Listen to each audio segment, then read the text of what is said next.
अब केवली ने जैसा देखा और जाना है हम वैसे ही तो करेंगे भैया, ऐसा नहीं। आपके अंदर अनंत उपादान है। इस अनंत उपादान की शक्ति को देशना लब्धि के माध्यम से जागृत करके अपने शुभ में और शुद्ध में लगाना पड़ता है।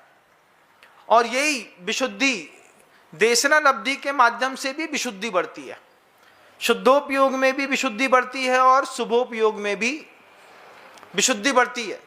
अभी शब्द कहा था ना, स्थिति खंडक घात।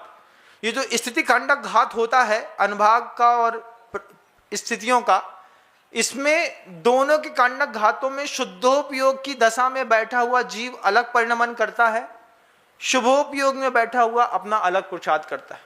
और दोनों के पुरुषार्थ का फल जो होता है, सर्वप्रथम सम्यक दर्शन की प्राप्ति होती है।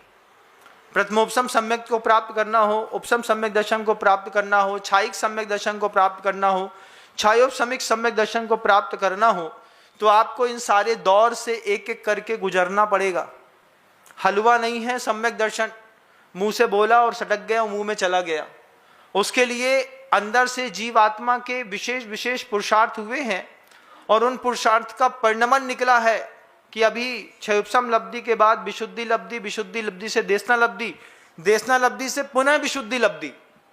कैसी? ऐसा नहीं कि अब बस हो गया, विशुद्धि एक बार बढ़ गई तो बढ़ गई।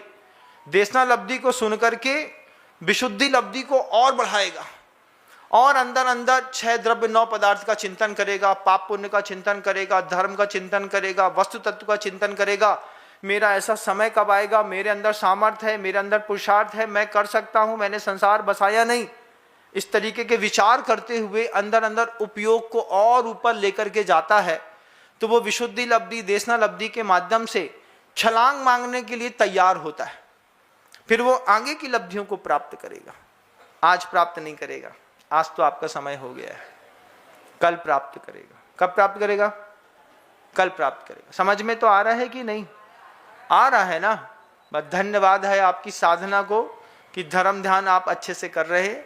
समय चूंकि आपका हो गया, शब्दों को विराम दूंगा। गुरुदेव श्री विद्यासागर जी महाराज की